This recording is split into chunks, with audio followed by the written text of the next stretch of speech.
जोरदार ताली से स्वागत कीजिए।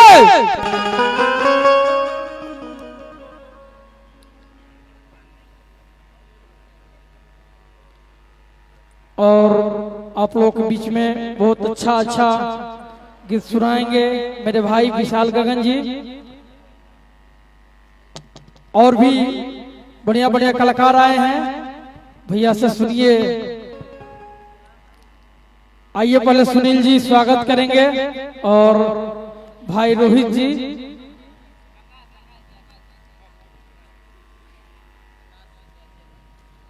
यस आकाश भैया गाजियाबाद से आए हैं कलाकारों का सम्मान बढ़ाने के लिए। भैया का बहुत बहुत स्वागत है। ये सीओ मार्ट के मालिक हमारे सुनील भैया जो कलाकारों का प्यार दुलार हमेशा देते रहे हैं। देखिए अभी सम्मान कर रहे हैं विशाल गगन जी का।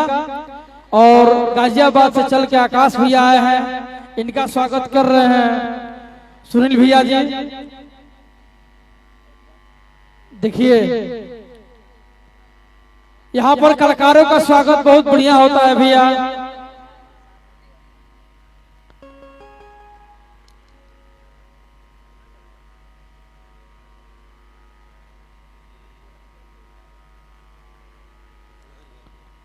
और अगला जो स्वागत है रोहित भैया का, रोहित जी का स्वागत करेंगे हमारे सुनील जी। तो आइए हम भी अब हम लोग आगे जो गीत सुनेंगे विशाल गगन से, तो हम मनोज श्रीवास्तव आपका भी स्वागत करते हैं हमेशा से, और हमेशा मिलते जुलते आते जाते रहे। तो आइए विशाल गगन जी। अभी आपको भी याद हो कुछ दिन पहले भी हम लोग आए थे, उस समय भी उद्घाटन में कुछ दिन पहले फिर भी आए, फिर यहाँ आए हैं। शिवम मार्ट हो गया, शिवम मार्ट का उद्घाटन में हम लोग आए हैं। आज बम्पर ओपनिंग है।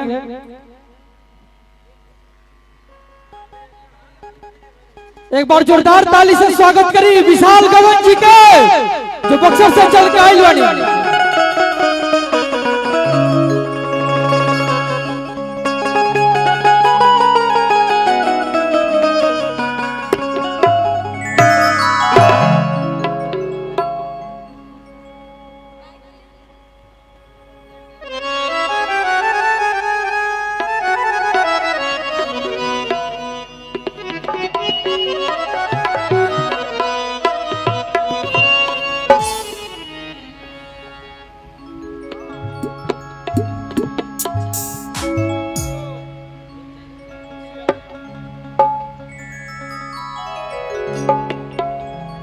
सबसे पहले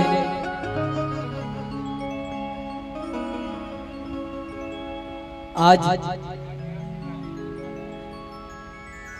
सुनील भैया के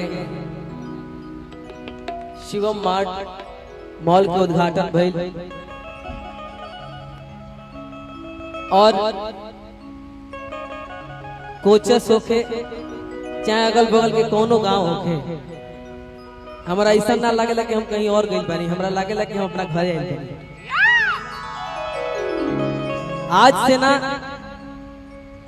बहुत पुरान रिश्ता बा कोचस के जनता जनार्दन से, और आज सुनील भैया के बहुत बहुत धन्यवाद कि हमरा के आप अभी तक याद रख ले बानी। और पहले से स्वास्थ्य भी आपके डाउन भइल बा, स्वास्थ्य तो हमरो डाउन हो गइल बा।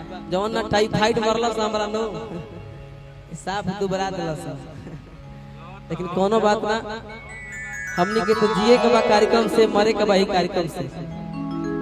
ऐसे कि भोजपुरी में जब से शुरुआत भोजपुरी संगीत के हम कइनी तो ये मंच से, ओकर बाद एल्बम आए। तमाम भोजपुरिया श्रोता समाज जितने में बानी जा हमनी के, आप सब समस्त भोजपुरिया समाज के अपना पूरा टीम के तरफ से एजे से गोड़ छू के गोड़ लागत। एक बार थपरी बजा के आशीर्वाद देली सबे आशीर्वाद मिल जाए।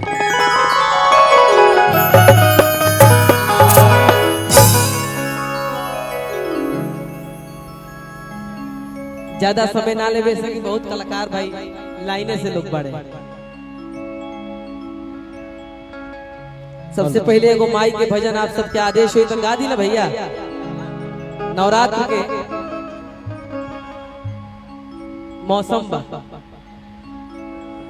आज स्कंद माता के चुनरिए मिल गई ई संगे रहेला हमरा ई जब तक हम मंच पर रहब तब तक हमरा संगे रही देवी गीत गाई हमरा बैग में बड़े दिन के बाद ये टीम से मुलाकात भी भइल बा बिगन भैया बहुत पहले से ठीक ठाक लागत रहे टोपी के डिजाइन भी तार बहुत बढ़िया बा जितना भी हमारे YouTube चैनल वाला भाई लोग आए बनी सबके दिल से प्रणाम नमन ऐसे कि आप सभी बानी आ जाइए 2000 4000 5000 10,000 20,000 लोग होके लेकिन YouTube के माध्यम से लाखों मिलियन लोग देख ले लाई आप सबके प्यार आशीर्वाद बा अगर तो हम लोग 12 लोग तो पूर्व को कलाकार के सुपरस्टार बना देते रहे ई बात कम नहीं के आई शुरुआत ज्यादा ना बोलब माई के भजन साथ में हमरा आकाश सिंह जी हमारे परम मित्र जो की गाजियाबाद में कार्यक्रम यहाँ के बाबूजी अनिल सिंह चाचा जी कार्यक्रम आज से ना बहुत काल से कार्यक्रम करावत आ रहल बानी और आज यहाँ के दिल्ली से आयल बानी कार्यक्रम सुने खातिर दिल से धन्यवाद हम चाहम कि भर नवरात्रि तू ऐजे रह जाए बड़ भाई रोहित सिंह जी आराधनीय हमारे बड़े भाई रोहित भैया जेकर कोनो जवाब नहीं के कोरस में एगो धुन बजा दे भैया ओम नमः शिवाय बजा ओम नमः शिवाय प्रणाम ठीक